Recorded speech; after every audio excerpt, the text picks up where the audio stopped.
Two. Yeah. Deuce. All right.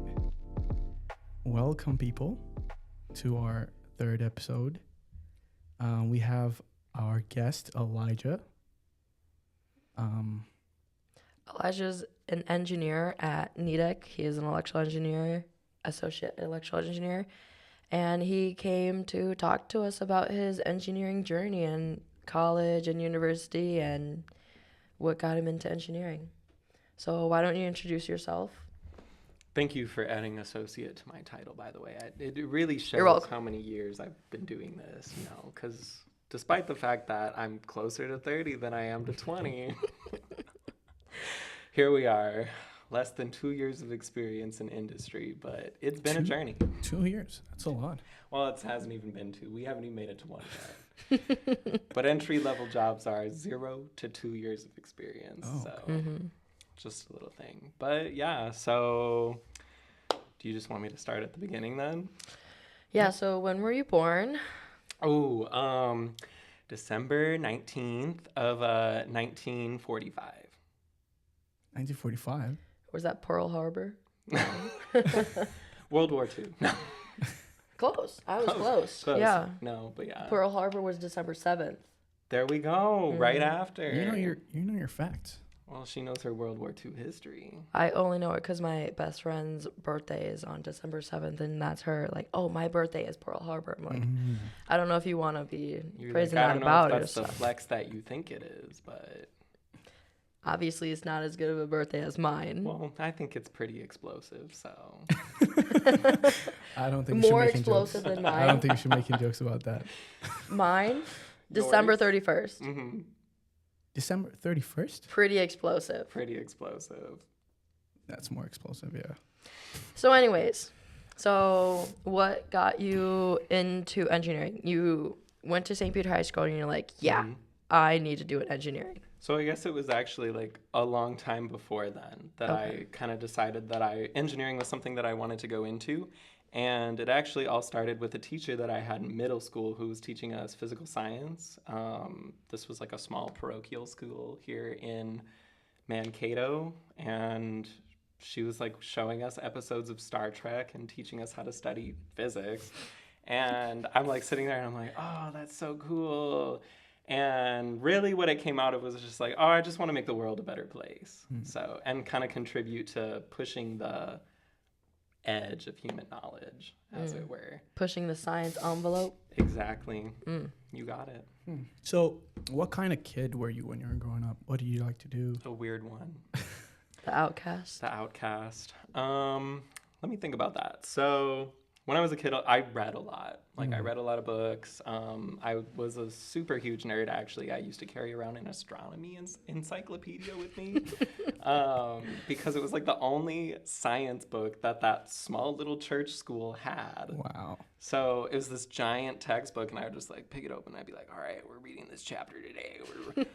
We're gonna learn about planetary formation right now. Was the book like bigger than you and everything? Like, oh yeah, was definitely. it huge? Yeah, it was huge, and I had no reason to be like, what would that have been like? 14 years old and like carrying around a book like that? Crazy, but yeah. So it was a little bit of a weird one, bit odd. I really enjoyed doing math in my free time. And I would read scientific articles about basically anything that I could get my hands on. You know what's so funny? I told them this, like, on the first episode. When I was a kid, I always used to watch this YouTube channel. It's about, like, planets and stuff like space, like black holes. And I used to, like, love it. Was it Kiers Kazat? Thank you very much. Yeah, that is. I said that, and then they're like, I don't know it. I don't know what that is. Listen, that's just basic science, like communication, right there. Thank you very much. That is my favorite YouTube channel. It's so good. You need to give it a watch. Yeah. You need to give it a watch. Okay, So, I'll have to in all of my recommend. free time. Particularly the one. Actually, no, wait. I'm thinking about SciShow with Hank Green. But you I should love listen SciShow. You should, yeah, absolutely. I don't know that. SciShow is a podcast. You can listen to it on Spotify, actually. SciShow. Unlike this one, I would imagine. No, you're not on Spotify. All right, so We're on we'll just YouTube only right cut that now. out. We'll get there. Cut We'll that get there. out. But yeah, so SciShow, Spotify would Yeah. recommend. He has a really interesting episode on ants. Oh wow. Yeah. But I used to tell everyone about, oh, have you seen? But I used to feel so weird when I told them, oh, I saw this video about like wormholes, and then they're like, everyone's like, yeah, I saw this soccer match yesterday. Let's talk about it. Yeah, definitely. I was never the soccer match person. Yeah. My mother actually forced me to play basketball. Wow. Because Out she of was everything, she plays basketball. Yep, because I was relatively tall for my age group. Were you good? No. Not until the very last game we played in the season, where somehow I just started scoring 3-point shots. You were just chucking it. Yeah, no, literally, I was just, every time I made it too, we won Yeah, I mean, the like season finale because of that. And they were like, "You've been holding out on us," and I was like, "I just don't like you guys." well, it's in your blood. Look at your height.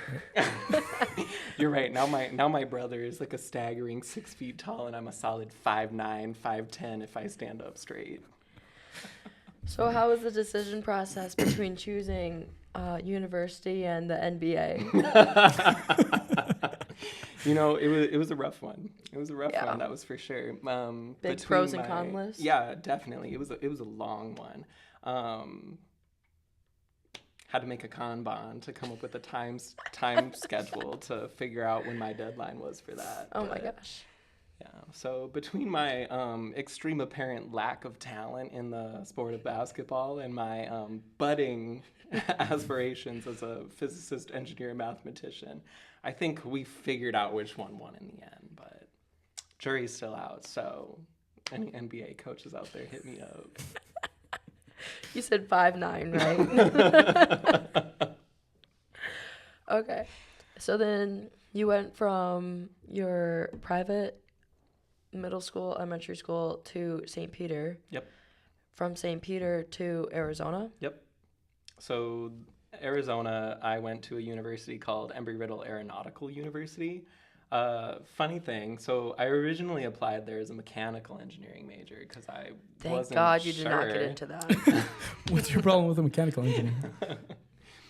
No, it's okay. There's bad blood between the MEs, the EEs, the AEs, the SEs, just CEs, I never noticed. CE. CE. Oh, I'm a CE.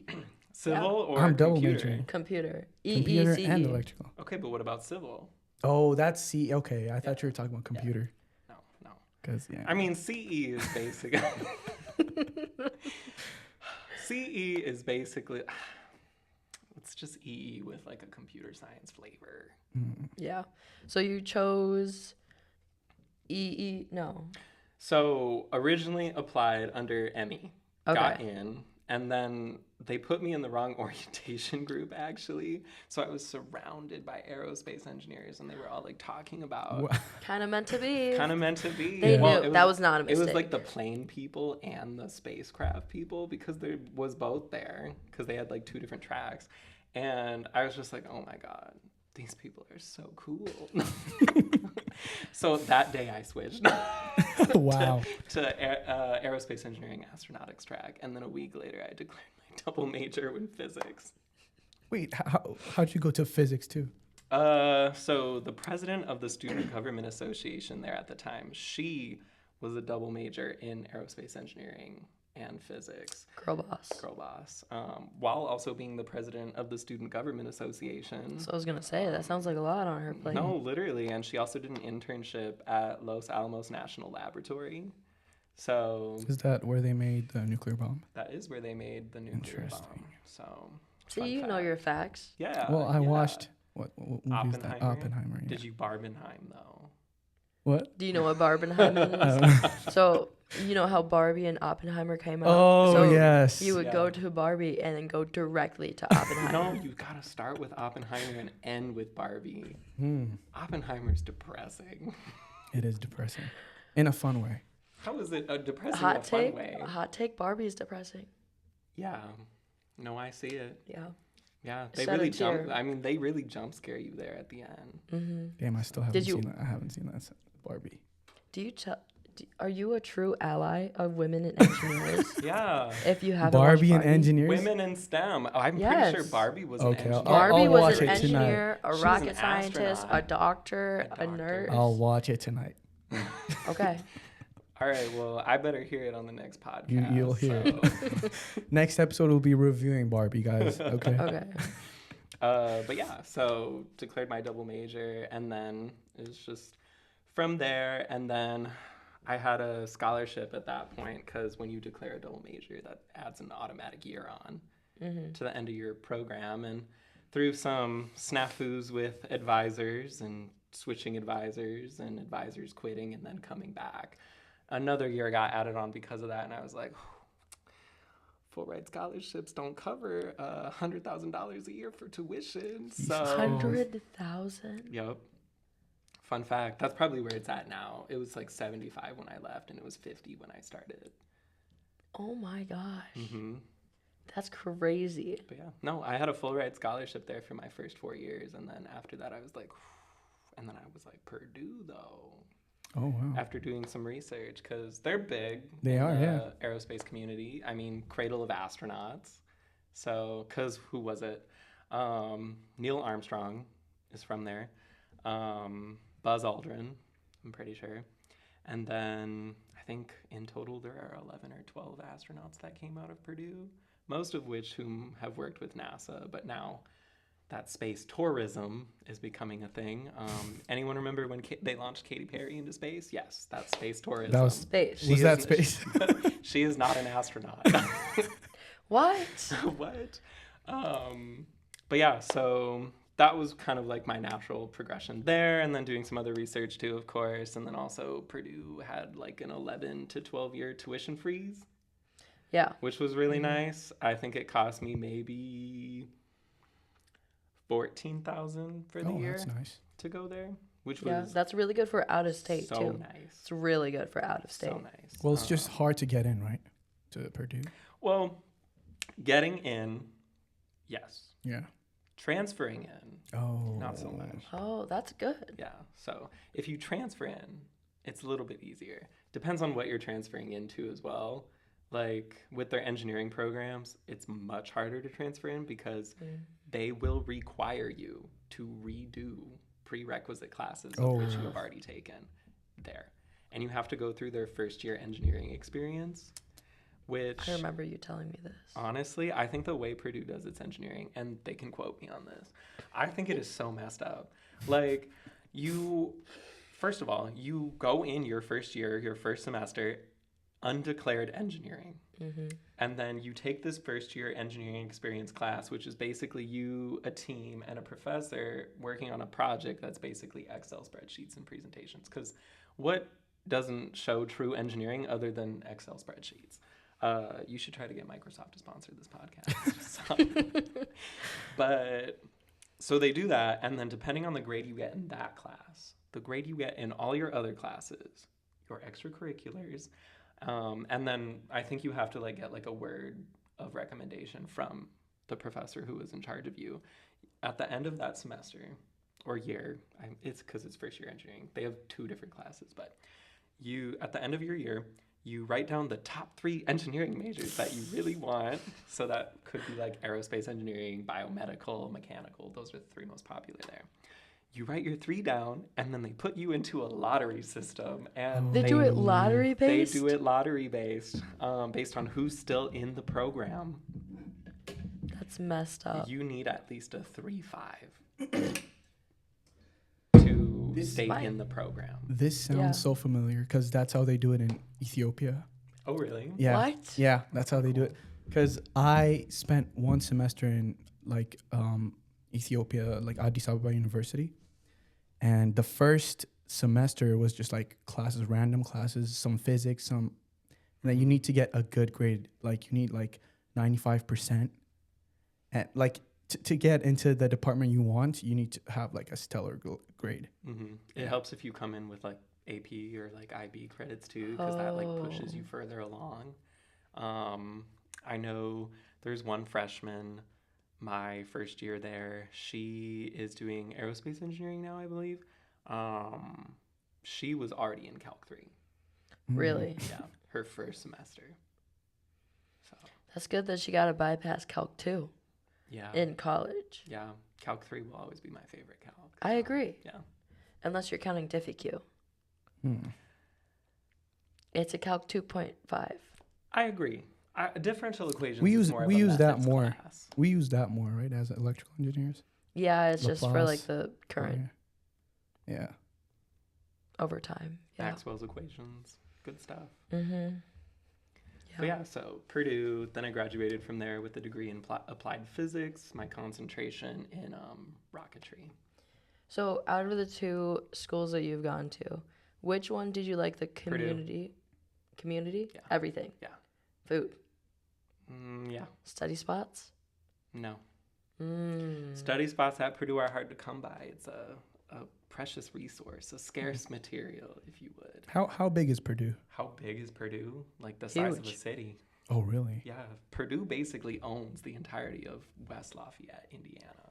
West Lafayette, Indiana's not a big town either. No, it's Is not. it like Mankato? It's bigger than Mankato. Yeah, it's bigger than Mankato, especially if you include Lafayette, Indiana, too. They're literally just Okay. connected by like a bridge and a pedestrian bridge. It's like how Mankato and North Mankato are connected. Oh, okay. Yeah. Whenever you read the population of Mankato, North Mankato is always included in it. True story. But yeah, so in terms of like community and social life, definitely Purdue. Okay. 100% Purdue. How about classes? How hard are those classes? Because usually, like big universities or like famous universities, they have. Academic rigor, Yeah. something like that. So I suppose And could you? I'll probably get a little closer. Yeah. That makes sense. So I suppose in terms of academic rigor, excuse me, tripping over my words already. Embry-Riddle was very hyper-specific to whatever field you were studying. So if you were doing aerospace engineering astronautics track, right after you finish your engineering gauntlet classes, which are dynamics, solid mechanics, fluid mechanics, and thermodynamics, you are already taking classes that will give you a leg up in industry, which would be experimental space systems, which was this lab course that you kind of start testing out more of like the subsystems of a rocket. Space prop, AE 414, my favorite class, where you're essentially learning like the physics and the mathematics behind the rocket equation, which is a big one. What else? Then you have space systems engineering, which is essentially like space operations. Like you plan and design a space mission over the course of a semester, and you write trade studies on that, white papers, and then you present those Oh, to that's so the professor at the end of the semester. That's so interesting. So they just let you finish the degree early and then, like, take you into the real world stuff, like classes with what you do in the industry. yeah, pretty much. I've had a lot of friends who ended up working for the Department of Defense and the Space Force talk about how they felt that their classes genuinely did give them a leg up on a lot of other people that they work with. So maybe they're allowed to be expensive then. maybe. You get what you pay but, for. yeah, I won't touch on the admin or the politicking of that school. Mm. Great school, though. If you really, like, you will meet professors who really do care about you, try to get you research opportunities, publish your papers, and then the classes are rough. Did you publish any papers?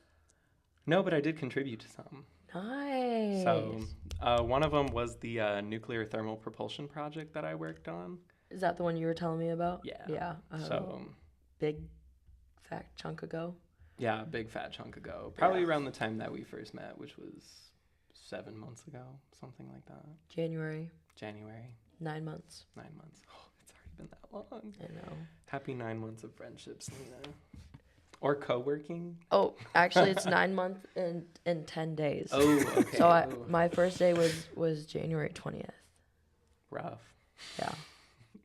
You know what day that is? Off the top of your rip. Was it a Friday? It's a Monday. It's Oh. MLK Day. She knows her dates. You just Literally know just all your days. putting me I know on it blast. because I didn't have MSU school.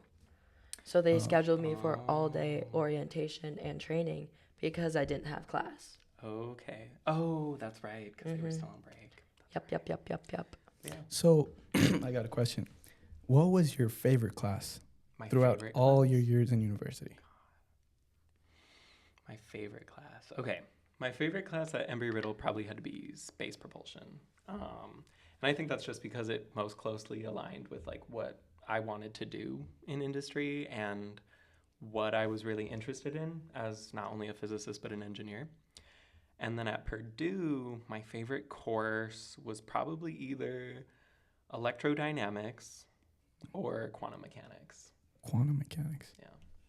So glad I do not have to take any of those classes. Are you sure electrical engineers at Purdue have to take a quantum course? Well, we have to take it. It's in solid states a little, like two Yeah, we chapters. do like you quantum do like physics like and baby quantum. Yeah. yeah. You Okay. just- yeah. Very baby. Okay. Do you have to work with like Brockett notation, No. superposition? Just We do superposition, superposition. wave Okay. equation, Okay. and Fermi stuff. Is Fermi that level. Yeah, is that quantum mechanics? the Technically. Pauli exclusion principle. Yeah. Okay.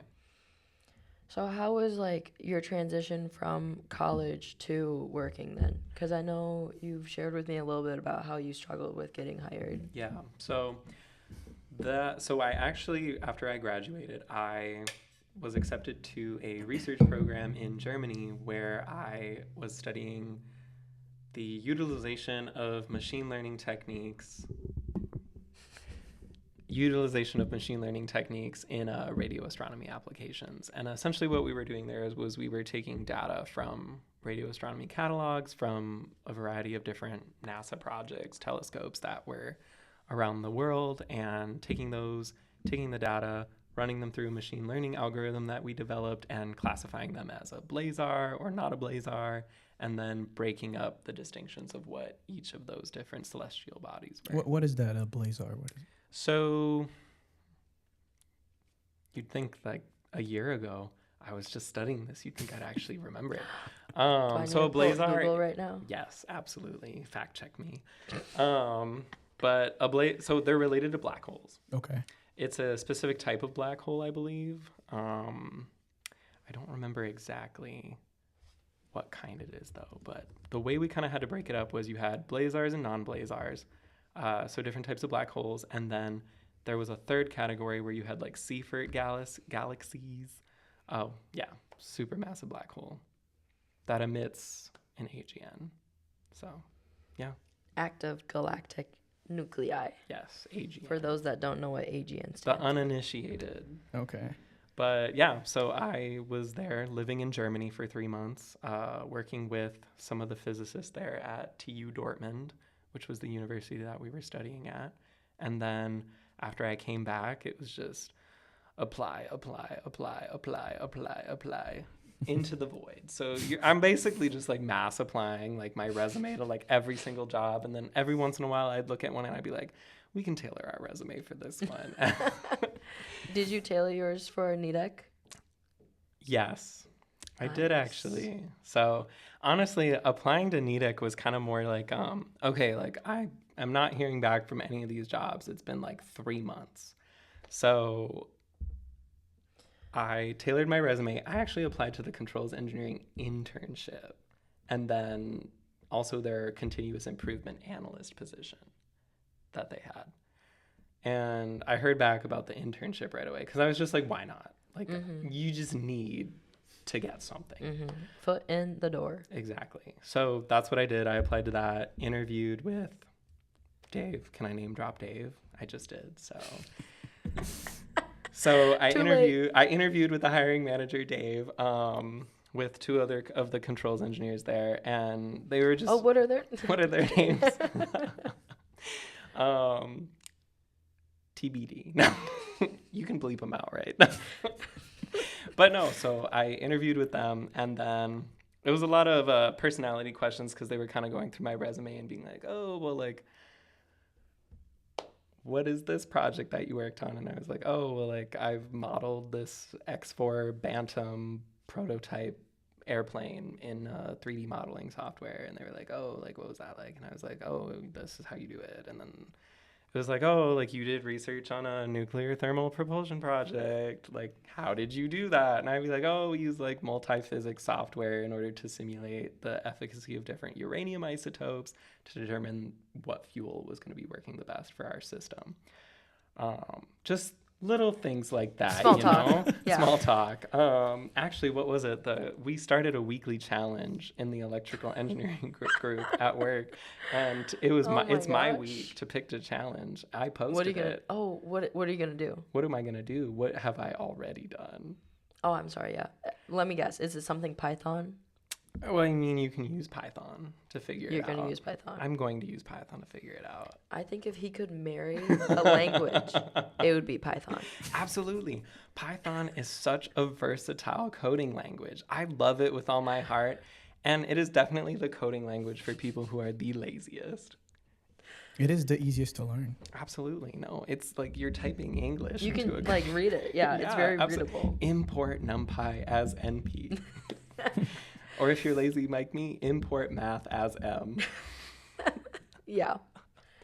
But yeah, so it was essentially just the problem is what I love as a physics problem. And this is my favorite project that I did in my space propulsion course, which is you take a single stage rocket and you calculate a bunch of different variables around the vertical ascent of this rocket into the lower Earth orbit. So there are two parts to the problem. You have the linear portion, which is that vertical ascent, and then you have the non-linear portion, where you kind of have to do a little finagling with some equations. No diffie-Q required. So how is Scott gonna do this in Excel?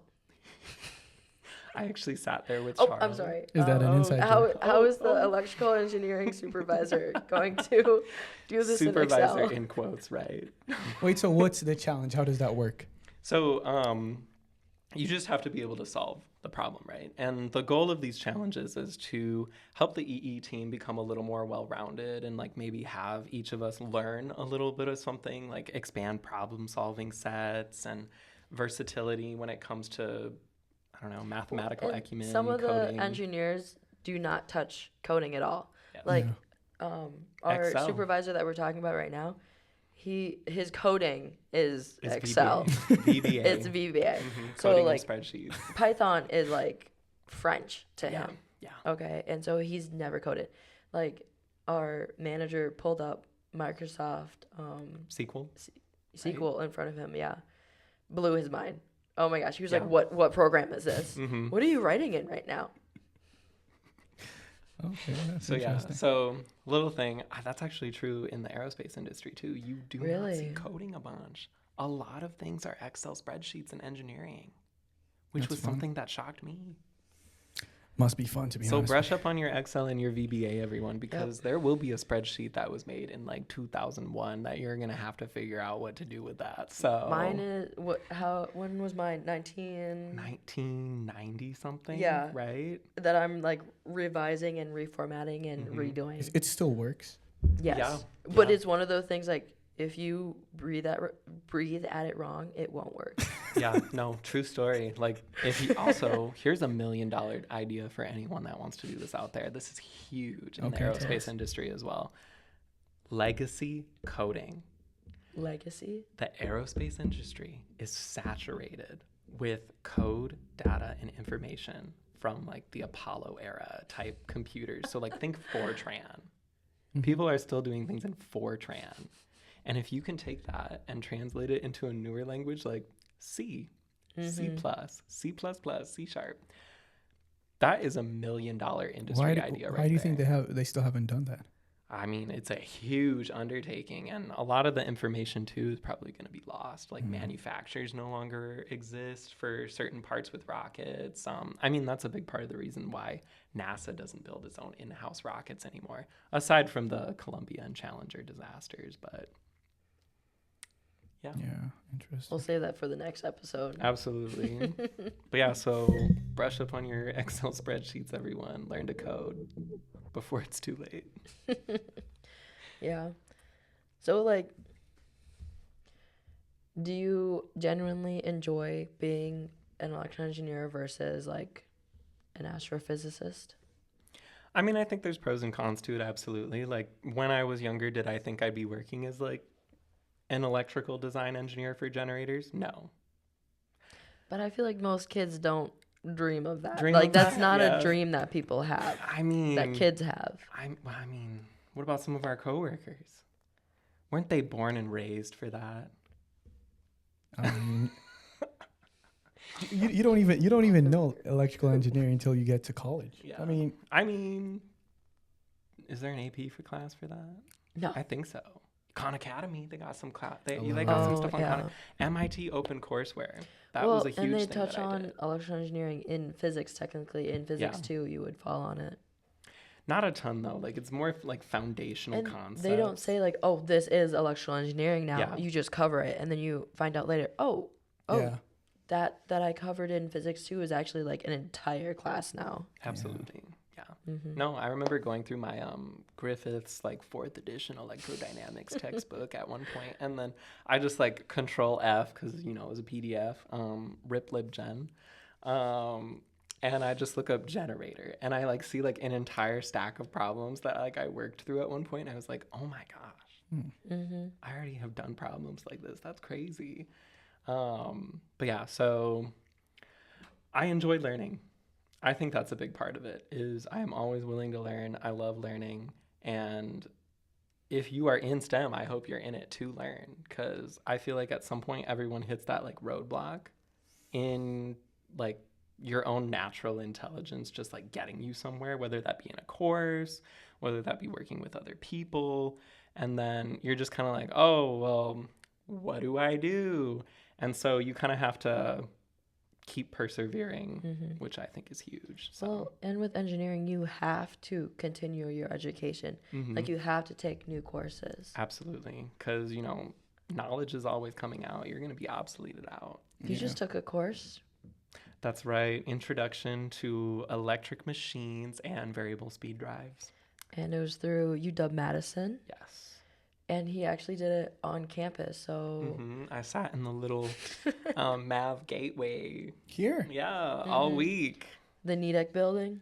Oh, I didn't know what they used that building for. Not for that. Okay. It's just we paid enough money that we were like, oh, like, can we just have, like... Can we have an engineer or two just come here, take a class? You're like, yeah, of course. Absolutely. Of course, yes. Absolutely. And so then it was supposed to be you and 2 other engineers, right? Yes. But then the other 2 engineers bowed out and they just did it at their desks because they were too busy with like on-the-job projects that they can't get away from. Well, don't say it like that. Like, that makes me sound That like makes I'm you not sound busy. like- I'm sorry. Your projects are a lot easier to work on remote. You're so right. Yeah, absolutely. Like, you can't go out and help the DAC system on test area 3 Well, I try. on a remote, And so they just did it at their desk, but Elijah still went to MSU just to like actually be in the mindset of in a classroom, and I think it was a lot. I think it was a lot easier. more rewarding that way. And when I talked to one of the other people that I was taking the course with, he also mentioned how he kind of wished like he had been able to be alone, and how he also kind of wished we went in person, because they did a lab demo at one point where they also show you like the laser cutter they use for like lamination. That would be cool. On some of their machines, which 10 out of 10 would have loved to see that in person, but is what it is. You're gonna be seeing a lab demo not too far away. Did you go to the Keon's one? Keons? No, you must not have. I don't think so. So for my senior design, we had Keon's come to Nidec and do a laser demo presentation, and it was about how like they set up this huge laser and how it took away the epoxy, the baked resin on the generator frame, and then like if it would work for this application, and it worked great. I liked it because it was a CO2 laser, so no matter how long or how hard it was on the metal, it wouldn't burn through the metal, and it wouldn't harm the metal either. But it just kind of affected like the resin and the epoxy. Yep. That'd be really interesting. They should be able to make something like that to salvage stators. So we're doing it to instead of the sanding booth. But so Dave wants instead like a handheld laser, and CO2, a lot of the CO2 ones aren't able to come in handheld. So now we have to go to a fiber laser, but with a fiber laser, if you hold it onto the metal for too long, it will damage the metal. So it's a very like, okay, like. Kind of a give or take. Yeah. Pros and cons. Mm-hmm. Absolutely. So yeah. No, that's cool though. I didn't know we were working on that, but that's awesome. Yeah. That's my laser project. That's your laser project. I've never talked to you about my laser project. No. You ever see my entourage come through the office? Me and my 2 other classmates. I saw them the first time when you like took them out to the manufacturing area, but after that, I was just like, "Where is she?" I was like, "Slacker." Thought you were just disappearing for no reason. Well, let's move on from engineering to a little space. Okay. So, what's one space mystery that still blows your mind? One space mystery. Just like you always think, wow. Wow. I mean, wow is the question. I mean, I think the Fermi paradox is pretty cool. Or like, if you're at all familiar with the theory of the dark forest. Yeah, I just read it this morning. Yeah, I mean, I kind of figured with you, Selena, you just strike me as a very like well-read and learned person. Learned person? Learned. Mm-hmm. Wait, so the Fermi paradox is at some point we'll reach like a limitation as a civilization? No, so that's actually the Great Filter. Okay. But actually, fun fact with that, NASA recently published or held some sort of like meeting that was discussing the potential for life on Mars at some point, where they believe they've kind of ruled out everything else at this point, and they're just like, okay, so these things that we've observed on Mars, we think those are indicative of past signs of life, or at least like present signs of bacterial life on Mars, which a lot of people on the internet are / aerospace engineering we're kind of freaking out and being like, oh, like, what does this really mean, like, for human civilization? So the concept of the Great Filter is kind of, there is a bottleneck event that happens in every species. And the Great Filter is an extension of the Fermi paradox, kind of what you were saying. And it's this idea that all civilizations will reach a point at which the civilization either needs to like step over this filter or like get through it. But the filter is supposed to be why we don't see signs of life in our universe, like complex forms of life, intelligent forms of life, similar to humans. And the Fermi paradox just provides more explanations of like that, where you also have like the dark forest theory, which is there are other forms of life in the universe, but no one is really communicating because it's a lot like running out into the middle of a clearing of a dark forest. And you don't know if there's a predator watching you or if you're going to get attacked or if something's going to happen. So it's the idea that everyone kind of stays quiet in order to avoid detection from other civilizations that might be hostile. Yeah. Well, you got to be advanced enough to think that, because we don't do, like, we clearly are looking for life. Yeah, absolutely. Yeah. I mean, we sent out the Voyager 1 probe, I think it was, that has like a big gold disc on it with a couple songs, tunes to soothe the galaxy, I guess. Because, you know, it's, what is it? That one Marvel movie, Guardians of the Galaxy. Mm-hmm. Yeah, we're just going to dance our way into the hearts of all these aliens. But yeah, so the Voyager 1 probe had that literal coordinates to where the Earth is. Fun thing. It's so funny, not funny, but I not always funny, haha, but funny. How could you communicate? I saw they had like the distance between two atoms, like in that plate. Like it's just, how did they think of that? After I found out about that, I was like, who came up with this? It's like, probably some NASA scientist, some nerd, who has never known the friendship of another human being before. That's a joke. I'm sure all the people at NASA are very lovely. There goes your job position. They were looking at you. You were in their scope. They were here looking at this podcast. So It's all right. There'll always be Los Alamos, I guess. But yeah, so a lot of the reasons they put some of those things on that disc, though, is to try to communicate and create a baseline to establish these well-known concepts, because physics should be relatively uniform throughout our entire universe. Yeah. How deep in classes, how deep did you go into the science? Because, like, we don't know that much about black holes or wormholes.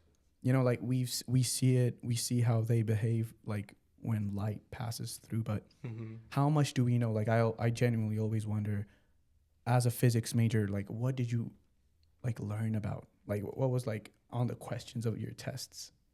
Okay.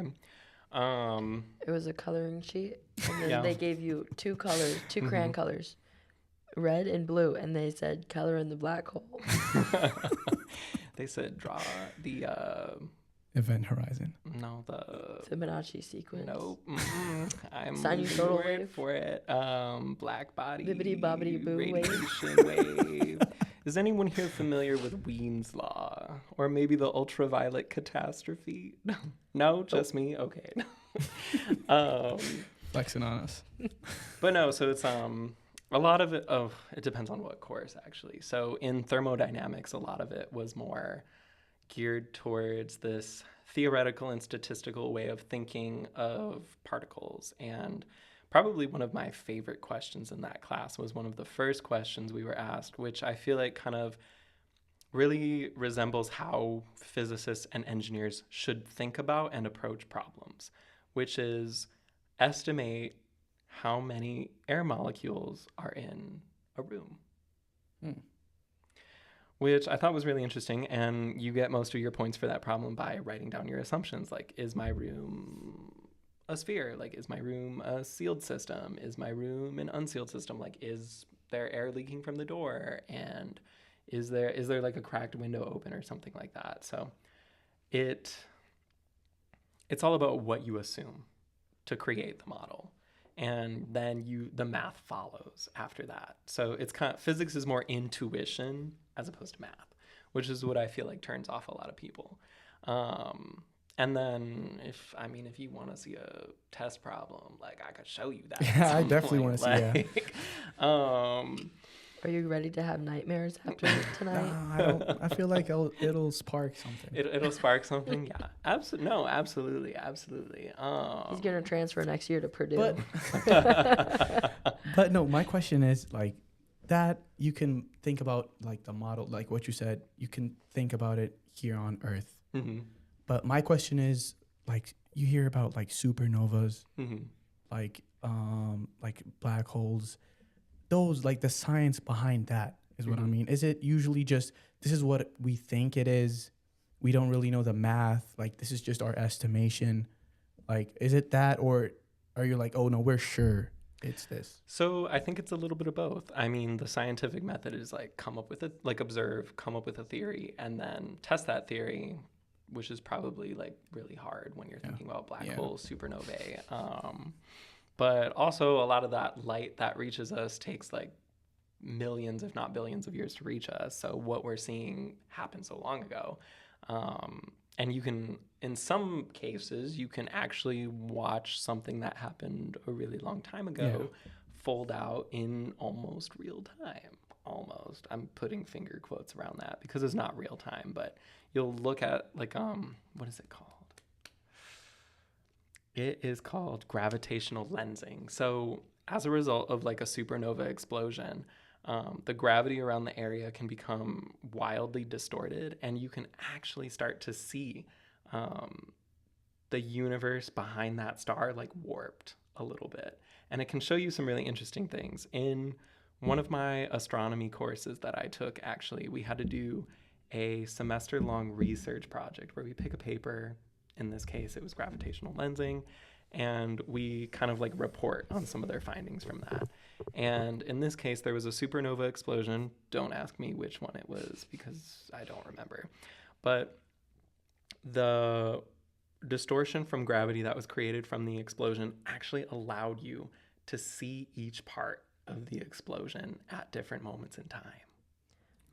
Yeah, so like gravity like distorted space enough to the point where it kind of like froze each moment of the supernova explosion into time. So, real or fake? Real or fake? Superman reversing the Earth spin so that we go back in time. Okay, I'm gonna be so real with you. That's not how time works. maybe on some like quantum level where like entanglement, just doing that. But then also you have to think about like causality, where it's just like you're just breaking physics at that point. But to your point, I think a lot of it is observation, intuition, and then coming up with the math. Because a lot of the math that you see in astronomy or even cosmology is not difficult math. Yeah. A lot of it is just using like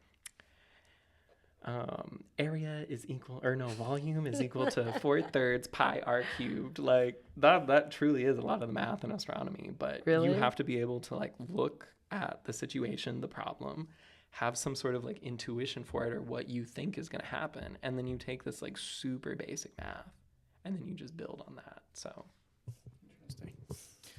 So who's your favorite scientist then? Oh God, I feel like that's a question that There's every a scientist right or answer for engineers this. get. There is. Yes. Who is it? Marie Curie. Wow. Oh, is that because you mentioned that like earlier on? Oh, it was her Instagram birthday 2 days posts? ago. It was her birthday 2 days ago. I can't even remember my siblings' birthdays. Don't ask me to remember some random dead person's birthday. Actually, that's not true. Random? That's dead not true. person. I did Someone's remember gonna Maya get mad. Angelou's birthday at one point. Okay. Just like one of the most prominent women in STEM. Is a random person to you? I would argue that what was her name? She discovered the double helix for DNA. That's more biology. I don't care about biology. Okay. And you know what? Marie Curie was more chemistry and physics than she was engineering. Physics. So. Physics is so engineering.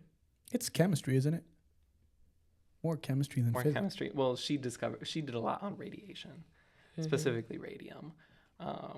Killed a lot of people with it too, but That's how she died too. Little they hate to see a oopsies. girl boss win. Yeah. But yeah, so my favorite scientist, I mean, obviously Marie Curie, now that we've talked about it, just really spurred my memory. But if I had to choose one, of course, Miguel Alcubierre. On the tip of Can't my forget tongue. Miguel. That's what I thought too. Like I said, a well-read and learned person, Selena, that you What's are. he even known for? He actually wrote one of the first papers on a potential engine that was capable of traveling faster than the speed of light. The warp drive, Warp if you drive, would. Yeah. So he was one of the first people to write a paper on that. Big caveat to that paper is that the energy requirement for it is requires a form of exotic matter that has a negative energy density, which is not possible with our current understanding of physics. And then there was actually an alumni from Embry-Riddle who was stuck in Germany at a university, the Göttingen University in Germany over the pandemic. And I listened to a science talk by this man, and it was like the funniest thing ever. Because the way he made it sound, he was like, oh, it was so obvious. He was like, I was just sitting there reading his paper, visualizing it. And he was like, you know what? What if we didn't use a warp bubble? What if we used a warp soliton? Which, if you're not familiar with what a soliton is, in fluid dynamics, it's essentially just like a ring structure topology. But the way he said it, he was just like, yeah, after I figured it out, it was so obvious. Like, and I'm like sitting there like, yeah, I'm sure, you know what? With unlimited time, unlimited money, and if I were sitting in Germany too, like I definitely would have been like, you know what, solitons, hyper fast solitons, that's the way to go. And the pandemic is like crashing down around you, and you're not sure if you'll ever be able to see your family again. Yeah. And you're just like, Bubble. yeah, bubble, ring. Ring. Because what that did actually, changing the topology of the bubble changed the negative energy density requirement from matter to positive. Is that positive requirement the size of Jupiter? Yes. Okay. But well, it makes it more realistic. But I it's think- positive. But it is positive. I It's think more I remember. possible. I think I remember hearing about Mhm. that during COVID, like some kind of. I'm serious. Was that along with like the dolphins and the canals of Venice, But no, Italy? like I remember I saw a video on YouTube and it was like, oh, this warp drive is possible. Okay, but they've been coming out with that every year since Well, the year yeah. 2001. Yeah, I mean, I saw Like, it on. that was a part of the research that I did actually when I was going over his paper. I actually have a stack of papers at home on warp drive. What was his name? Dr. White from NASA. He did something at like I think it was the Ames Space Center. Ames, Iowa. I think so, yeah. It's one of them. It's one of the ones like either in the Midwest or like the South. But he did research there where they like did some experiments with like warp bubbles, but the results were wholly inconclusive and they weren't sure if it actually did anything. Because how do you test something that just pulls in space through the front and pushes it out the back? Like, when you guys figure that out, come back to me. I think you just have to judge it by vibes. Absolutely. No, I completely agree. Maybe put it into ChatGPT. Oh, there you go. Yeah, there we Yeah. We never had AI then. You're right. But yeah, so favorite scientist, Miguel Alcubierre. Okay. Halloween costume next year. Oh, absolutely.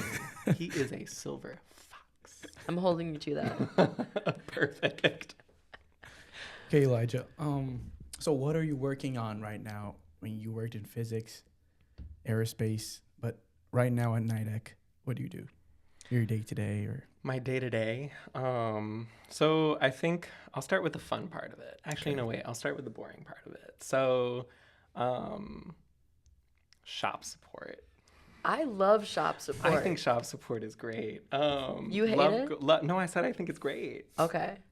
You said the boring part first. I mean, it dawned on me in my head where I was like, maybe I should start with the fun part first, for quality assurance reasons. Just in case any potential customers out there are listening.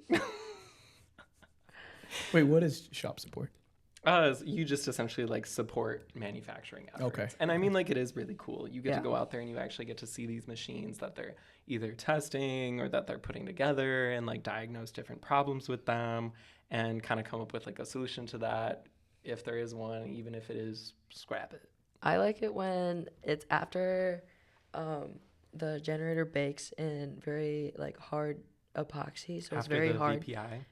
Called VPI, and then they do a high pot on it, and then if it fails, it starts smoking. And then no one takes a picture. Yep, no one And takes all- a And all picture. they leave on like the little non-compliance report is just Failed high pot, failed high pot does not work. smoking. And so you have to go out there and you have to be like, so what about this So doesn't work? Smoking where? Smoking where? Smoking a lot. Smoking a what? little. A little. What color was the smoke? Did it smell?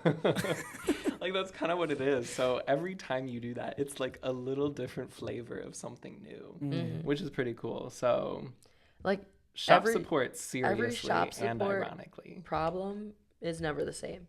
Yes. It's always something different. Absolutely. You're not going to go out there 5 times and then we can be like, oh, it's the same problem every single time. Because it's not. Absolutely. It's fun. So I think that's probably one of the cooler things that we do, and I think it's because you get more of a hands-on for things. I agree. The boring part, you sit in front of Excel spreadsheets all day. Like, Yeah. it's always an Excel spreadsheet. I know they're trying to modernize things now with the new DAC Yeah. and trying to automate some things. DAC is our data acquisition system. So when we test generators and let's say we run it at like 1800 RPM and then we put like a short on it or we do like different tests on it, the data that we get back from it that goes into the data acquisition system and how that interprets it, and then also this new one will also automatically build our test reports for us, because right now we, like me and Elijah, build the test reports. Yeah. We take it from a bunch of like test form results and then put it all into. A lot of them will fill it out by hand, but with the Nidec, that'll be automated. People aren't going to have to make that by hand anymore. So it'll be a lot faster. It'll be more accurate, less typos. Hopefully. Yeah, hopefully. Oh, you still haven't started using it? Nope, it's still in development, being put in / set up. Mm-hmm. I know some people are ripping their hair out over this thing though. So well, part of it was because they were waiting on hardware for so long. Is that what it was? Part of it. Okay. Yeah. But yeah, so that is just one of the things that they kind of have there. Another thing I'm actually working on is some different automation projects with the different spreadsheets and design files that we have that we use to design generators. That's another project I'm working on. It's called Project Badass Inferno. I've seen it so many times, and I've wanted to ask you. What No, that is? every time I go, "What's Badass Inferno?" You go, "It's Badass Inferno." Scott, like, I think you said Scott came up with the name, or you did? Yeah. He came up with the name. Scott came up with the name. I can never differentiate some of the different project names that they have, like the little 3-letter names that they have for some of the more confidential projects we work on. Yeah. I just sit there and I'm just like, which one was that again? So our supervisor came up with a name for this one that we're working on, and it's called Project Badass Inferno. That's such a fun And name. when I was thinking about it, it came out of me having to fill out this text file by hand and not actually wanting to fill it out by hand. So I was like, you know what, Scott, we could make an Excel spreadsheet that just outputs this text file for us. And he was like, that's badass. And then I was just like, yep. And that was where that project came from. I think Badass Inferno is a great name. Mm-hmm. Much better than Manure. Manure. Is that what they're calling your laser project? So that was a project that E was working on. Oh. I don't want to get too much into it, but Does it have to do with cows Nope. and stuff? Okay. Nope. Okay, Nope. okay. Just checking. I can tell you Crazy. afterwards. Beautiful. But yeah, no, so that it's a variety of different things. So from most exciting to least exciting, I'd probably say shop support, research and development, kind of like that, Project Badass Inferno. And then order processing is probably like the least fun thing ever. So I can't help but notice how in your like ranking and what you do on a daily basis, there's no chili cook-off. Oh God. There's no Monster O'Clocks. Monster O'Clocks. And there's no chatting with Selena. What the heck? I know you do those in your Because daily she mentioned you. She mentioned me? Yeah, right? Like, what do you do at work? Go ahead, expose her right now. No, on the podcast. Oh, on the what? You were talking about, Huh? or was it not on the podcast? It might have been outside of the podcast. Okay. Because she was like, no, it's okay. I have a Expose friend. Selena right here, right now on the pod. let's get it live, kids. No, it's so fun to talk with my friend at work. And then she was like, Yeah. and then she was like, actually, we need to bring him on. Yeah, actually, I did say that. I Yeah. said me and my I'll call him my work friend. Like he's my work friend. I don't know if I'm his work friend or not. Yeah. I said that. Yeah, that's what I'm saying. And I was like, yeah, like he's hilarious. Like he has great banter with me. Like we've already talked about like if we were on a podcast, like we would kill it. We would be amazing on a podcast. And then that's where it stemmed to like we should bring you on. I love that. That's so sweet, actually. I take back all my on blast. Yeah. Oh my God, surprise. Selena actually likes the people that she works with. Oh, that's my crazy. God. I do consider you my work friend. Yes! We can solidify Yes! that here and now. Where's the confetti? Where's the confetti? I'll put it in edit. Perfect. Thank you. Can't wait. I'm kidding. That's too much work. But if you want to come see Elijah at work at his cube, you can come visit Nidec. Yeah. IEEE is doing a Nidec tour on not this Tuesday, but next Tuesday. So that is November 18th. Yeah. We're going to Nidec from, I think it's 1 to 3 p.m. Come learn more about the manufacturing process, put faces to names. I know a lot of people like talk with like engineering people at Nidec for like job opportunities and stuff, but now you actually get to meet them, The tour is being led by my electrical engineering manager, who is the hiring manager. Mm-hmm. And then also there will be a marketing specialist who goes to almost like every career fair. Yep. And so like these are two people that if you want to work at Nidec, they're great people to meet. Absolutely. And this is a great time to get familiar with them, get to know what they like, and maybe you could tailor that to your interview, you know, or the next time you talk to them at a career fair. Nidec is at so many career fairs, and they're hiring a crap ton. I think we should talk about the interview process really quick, actually. Yeah, go right ahead. So when it comes to the interview process, I know that the electrical engineering supervisor loves to throw one trick question. And should I drop it right here? I just told someone this today. Should I You're drop gonna the expose it? question? Okay. I think it's time. He's going to have to change it. He is. He doesn't listen. It's He okay. doesn't listen. We'll send this one to him. So everyone, if you apply to Nidec and you get that interview opportunity, you just need to know the electrical engineering supervisor is going to ask you a question. And this is the question. He's going to ask you, if you could have any car, money aside, Any vehicle, what would you buy? And this is the hinge pin of your interview. Like, there was one intern. He got hired. He got hired. Because his answer was so bad. How does he judge it? They say that they gave. Well, he actually got his degree in automotive engineering here from MNSU. Okay. So. The supervisor. Mm-hmm. But they say they gave him the shittiest internship because of his answer. Do you remember what his did he say? answer? His answer: a Kawasaki Ninja. So a motorcycle. a motorcycle. Okay. If he And- had that bad? all the money, All the money in the all world. the money. You know how much this bike is? Under 5K. Easy. Wait, what did you choose? He wasn't in my interview. He wasn't Thank at my Okay, God. what did you choose? He wasn't at my interview Oh. either. So. But if he was in my interview, I would say a 72 Stingray Corvette. Ooh. Red. I would have I would have ironically been like a Jetta. A 2002 Toyota Corolla, actually.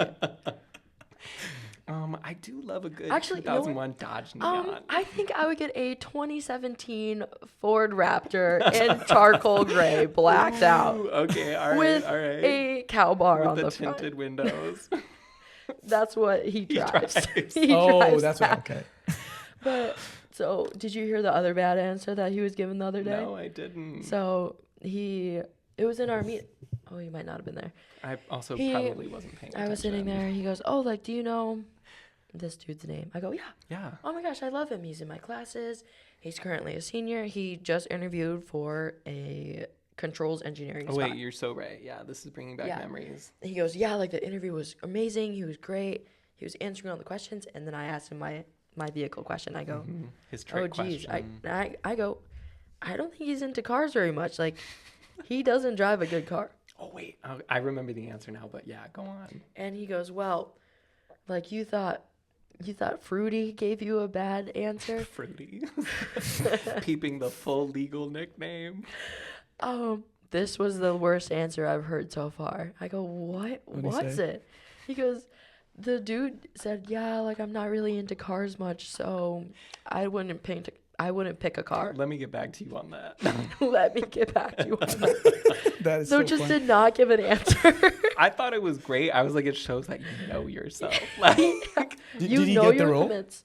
It's not decided It's yet. still pending. We just aired it out then. listen, I'm just saying, because what was it? There was one controls engineering intern before me. So the fact that they still don't have a controls engineering intern. Yeah, because I applied to all three. I applied to engineering intern, broad, electrical engineering, and controls engineering intern. What do you think an engineering intern broad does? Do you think they just throw you on a team? I think they would give you to whoever needed the most help, electrical or mechanical.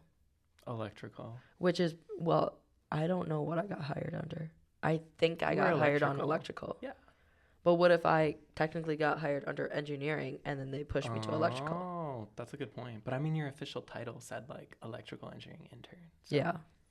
That's a good point. Oh, it sounds like a fun place to work at. Yeah, it actually is. Like, I think the team is really great, especially the electrical engineering team. I agree. Not that I'm biased or worried that my Electrical. boss is going to fire me.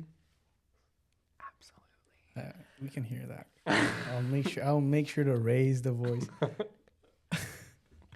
But no, I think everyone there is so nice and they're so I awesome. agree. And if you ever have a question, they're always like so willing to answer that for you or like help you find an answer, which I think is awesome. That's the big one. If they don't know the answer, they'll go, you know what? Like, I think I do know who would know this answer, and like either walk with you to their office or be like, okay, like this is their name, teams them this, blah blah blah, and like email them this, yeah, like CC like me we'll on it. actually like help you, not be like, I don't know how to do that. Good luck.